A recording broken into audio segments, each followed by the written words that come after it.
Hello everybody, Curious Corduroy here, and today I'm doing another video talking about all of my favorite stuff in regards to horror and Halloween in celebration of the month that is October. Now, what I'm talking about today is a DVD set. I've had this for a few years now. I've never done a video on it. I don't really know why, but I felt since I'm doing this October monthly favorites thing and I'm putting more of an emphasis on celebrating Halloween and all things horror, it was more appropriate to talk about it now, so I busted it out. I figured it would be cool to talk about because there's a lot of cool stuff on this box set, but it's from one of my favorite horror franchises, and that is Friday the 13th.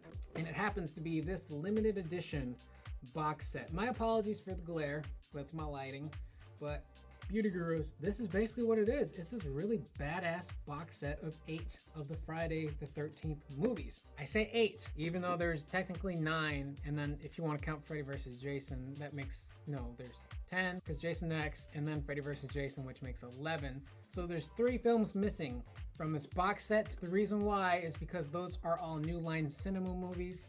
These Friday the 13th movies are all from Paramount, so rights issues, they couldn't include those. I ain't mad. I didn't like Jason Goes to Hell. I have Jason X on DVD already. I've got 2 copies of Freddy vs. Jason on DVD and Blu-ray.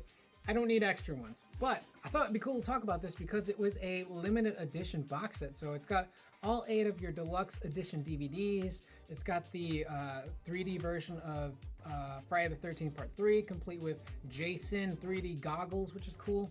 But I think what's really awesome about this, besides what I'll get to in a second, the hockey mask, is the fact that it truly is limited edition.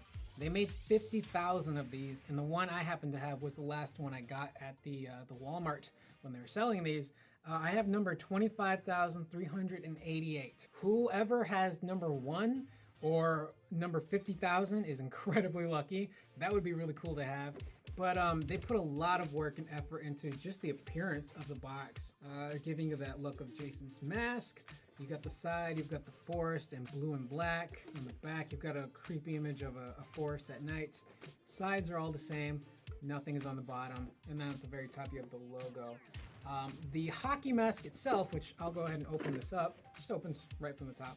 Although it is really, really cool, and they really put a lot of attention to detail into it, you can't wear it, unfortunately. It is not human face size. Perhaps if you have a small child, they could wear it and fit into it, but it pretty much looks like, kind of like the hockey mask from Part 8. I don't remember if Part 8 had the red marks right here, but as you can see, a lot of attention to detail in it. It's got that wear and tear to it, that rusty kind of aged yellow look for the hockey mask.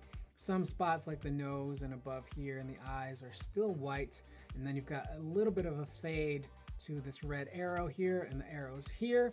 And then it's got the wearable straps if you want to go ahead and try and wear it. It hurts. And then you've got the inside here, which is pretty standard. I'll go ahead and try to put it on, but again, I have a very large head and it's not going to fit. I also have a hat on, but the hat's not going to make a difference because look, you can't wear this thing. It is physically impossible for you to wear this. Although you do look kind of menacing because your eyes really speak. That's all you can really see, but it's not comfortable. It kind of goes up and you still have this whole portion of your face revealed. But I mean, it's the thought that counts. It's a really cool little replica to have put on display on the side or in the box, just creeping out. And again, if you have a small child, they could probably wear this. Inside of the box, it's just empty like that. Then you get this really cool, it's not a steel book, but it's a book type format for the DVDs. So you've got a weird looking Jason on the front. I don't recognize this Jason at all. And then on the very back, you've got what looks like the Freddy vs. Jason just kind of creeping on you in the forest.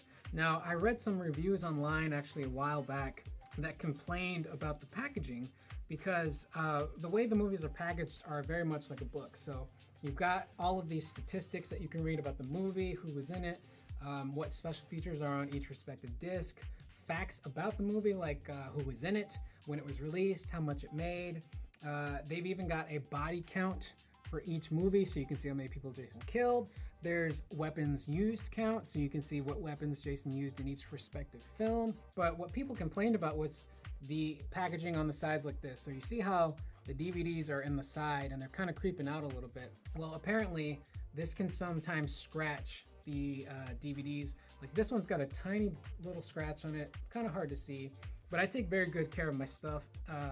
Other than that, apparently there was some glue issues with some of the copies. Some of them just had sticky residue on the sides that apparently got on their DVDs. Mine is fine though. I have no issue. I love the packaging, to be quite honest, because it's cool. It's like a little book. You can take this out of the box. You can put it on your bookshelf if you got one, maybe a cool bookend. And it's fun to just kind of flip this open and be like, okay, I want to watch, let's watch the final chapter. And after you watch it, or during you watching, or before, you can read the synopsis for the movie. Again, what special features are on there, the Friday facts. Let's pick out an interesting Friday fact for, let's go with Manhattan. Jason Takes Manhattan, because that's a really odd movie. So some interesting facts. It was released on Friday, July 28th of 1989, with a budget of $5 million, with 3 survivors, including Toby the dog. I love that dog. Illegal substances, cocaine, heroin, and crack. The last 2 make their series debut. Pot, curiously absent. So this is the first Friday film to include cocaine, heroin, and crack. 21 people died, and Jason used 17 different weapons, including the spear gun at the beginning, his hands and fists, as well as the hot sauna rocket. The hot sauna rock. The scene where the person is in the sauna and he takes the rock and just murders them with it. You get the idea. But it's fun. They put a lot of effort into this, and it's a lot of artwork on the bottom from each respective film. And to just flip this open and just kind of have a nice, jolly old read about each respective movie is pretty damn cool. Now, the only downside is that if they're DVDs, it would be nice to have a Blu-ray collection, because I do have the Nightmare on Elm Street Blu-ray collection. But if I'm not mistaken, there was a re-release of the Friday movies all on Blu-ray, but I don't think they were in a limited edition set like this one was. And they most certainly did not come with a really cool hockey mask that you can put on display. So, with that being said, this is a really cool set. If you can find one online, I don't know how expensive they would be, but it's really cool to have. It's just fun to read through this, and they put a lot of work into it. I love these movies. It's not my favorite genre, it's not my favorite horror series, but it's definitely up there, and I think any horror aficionado or fan would appreciate this. With that being said, I'm Curious Corduroy. I'm going to bring this video to an end, and if you like the video, click like, subscribe, share if you'd like, and you can check out the rest of my channel for other October favorites, talking about a Halloween mask, talking about Freddy's Nightmares, how I hated the Rob Zombie Halloween movies. There's some extra stuff there if you want to enjoy those, but I'll see you guys in the next video.